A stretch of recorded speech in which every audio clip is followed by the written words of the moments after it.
আসসালামু আলাইকুম, আমি মোহাম্মদ ইসরাফিল খান। আমরা আজকে আলোচনা করব ভিউ রিবন নিয়ে।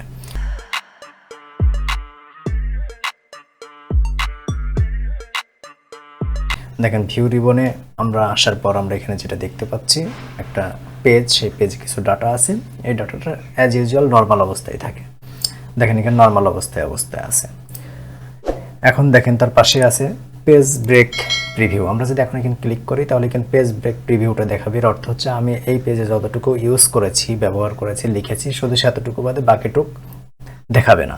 এটাই হচ্ছে পেজ ব্রেক প্রিভিউ। যেমন আমি ক্লিক করলাম, দেখেন আমি যতটুকু ডাটা নিয়েছিলাম শুধুমাত্র ওই ডাটাটাই দেখাচ্ছে, এছাড়া অন্য কোনো ডাটা এখানে দেখাচ্ছে না। এরপরে আবার দেখেন পেজ লেআউট যাব। পেজ লেআউটে আমরা এখানে ক্লিক করলাম, দেখেন এখানে এক পেজ লেআউট দেখাচ্ছে। অনেকগুলো পেজ আছে, আপনি চাইলে আরও অ্যাড করতে পারবেন, নিচেও নিয়ে আসতে পারবেন। এখানে দেখেন খুব সহজে আপনি হেডার এবং খুব সহজে আপনি ফুটারে ক্লিক করে আপনি আপনার অ্যাড রেকর্ড করতে পারবেন। যেমন ধরেন হেডারে আপনি একটা টাইটেল দিতে পারেন, বিজনেস। যেমন আপনি লেফট সাইডে দিতে পারেন, স্পেশালি আপনার যে কোনো তথ্য দিতে পারেন, রাইট সাইডেও দিতে পারেন। এরপর আপনি নিচে এসে আপনি ফুটারেও আপনার যে কোনো ধরনের তথ্য আপনি লিখতে পারেন। যে অ্যাজ ইউজুয়াল মান্থলি ক্লোজ লিখতে পারি আমরা,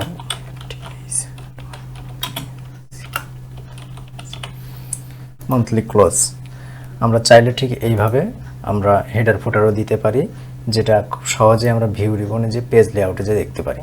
এছাড়াও আমরা পেজ লেআউটে যে পেজ সেটআপে ক্লিক করে এখান থেকে আমরা হেডার ফুটার সেটিং করতে পারি। এরপরে আছে দেখেন আমরা নর্মাল অবস্থায় আসলাম। এখানে দেখেন আছে কাস্টম ভিউ। কাস্টম ভিউ বলতে আপনি একটা নির্দিষ্ট এরিয়া বা নির্দিষ্ট একটা অংশ আপনি আপনার প্রয়োজন মতো সেটাকে সেভ করে রাখতে পারেন। এই অংশটা সিলেক্ট করে আমি এখন কাস্টম ভিউ ক্লিক করলাম, করে এখানে অ্যাড লিখলাম। আমরা এখানে লিখে দিলাম, যেমন ধরুন আমি লিখলাম, আমার নাম লিখলাম, জাস্ট ওকে প্রেস করে দিলাম। এখানে যেটা হবে সেটা হচ্ছে যে আমি কাস্টম ভিউতে আমি যেহেতু এটা সেভ করে দিয়েছি, আমি চাইলে আসলে কোন অংশটাকে আমি সেভ করেছি সেটা দেখতে পারবো। যেমন ধরুন আমি আরও একটা অংশ দেখলাম, যে এতটুকু অংশকে আমি জাস্ট কাস্টম ভিউ করে আমি এখানে লিখে দিলাম ডাটা। দেখেন আমি এখানে আবার ডাটাটাও অ্যাড করে দিয়েছি। ঠিক এখন আমি কাস্টম ভিউতে যাই, দেখেন আমি এখানে দুইটা জিনিস সেভ করেছি। এই দুইটা জিনিস আমরা এখানে দেখলেই বুঝতে পারবো আসলে ডাটার ভিতরে কোন আইটেমটা আমরা এখানে সিলেক্ট করেছি। যেমন ডাটাতে ক্লিক করে যদি আমি এখন শোতে ক্লিক করি, দেখেন এখানে এতটুকু আমি ডাটা হিসেবে সেভ করে রাখছিলাম। ঠিক সেমভাবে আপনি দেখেন কাস্টম ভিউতে যদি আপনি ইনস্টাফিলি আমার নামটাই ক্লিক করে শো করি, দেখেন আমি এই নামটা এইভাবে শো করেছিলাম। একটা নির্দিষ্ট অংশ, অর্থাৎ আপনার বোঝার জন্য, যেহেতু আপনি কাউকে সেন্ড করতে পারেন, সে সহজেই বুঝে নেবে আসলে কোন অংশটার কোন নাম বা আপনি কি বোঝাতে চেয়েছেন, সেটা আপনি সহজেই সেভ করে দিতে পারবেন।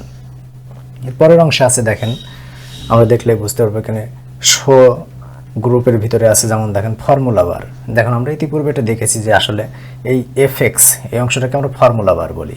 আমি যদি এখন এই টিকমার্কটা উঠিয়ে দিই তাহলে ফর্মুলা বারটা থাকবে না। যেমন আমি এখানে টিকমার্কটা উঠিয়ে দিলাম, তখন ফর্মুলা বারটা চলে গেল। ঠিক সেমভাবে দেখেন গ্রিডিংস বলতে এখানে যে ঘরগুলো আছে, যেমন আমি এখানে ঘরগুলোকে বোল্ড করেছি, কিন্তু পাশের ঘরগুলো অ্যাজ ইউজুয়াল ঘর। তার মানে এই মুহূর্তে আমি যদি এখন এটা উঠাই দিই তাহলে ডান পাশের এইগুলো থাকবে না। যেমন দেখুন এখানে টোটালি এখন ব্ল্যাঙ্ক দেখাচ্ছে। ঠিক আমি যদি আবার এটাতে ক্লিক করি, পূর্বের অবস্থায় ফিরে আসবে। ঠিক সেমভাবে এখন যদি আমি হেডলাইনটা উঠাই দিই, হেডলাইন বলতে এখানে কলাম এবং রোর যে বারটা আছে এটা উঠে যাবে। যেমন ধরুন হেডলাইন, দেখেন এখানে এবিসিডি যেটা ছিল এবং লেফট সাইডে 1 2 3 যে অপশনটা ছিল কলাম এবং রো বার, সেটা উঠে গেছে। ঠিক আমি আবার এটাতে ক্লিক করলে পূর্বের অবস্থায় ফিরে আসবে।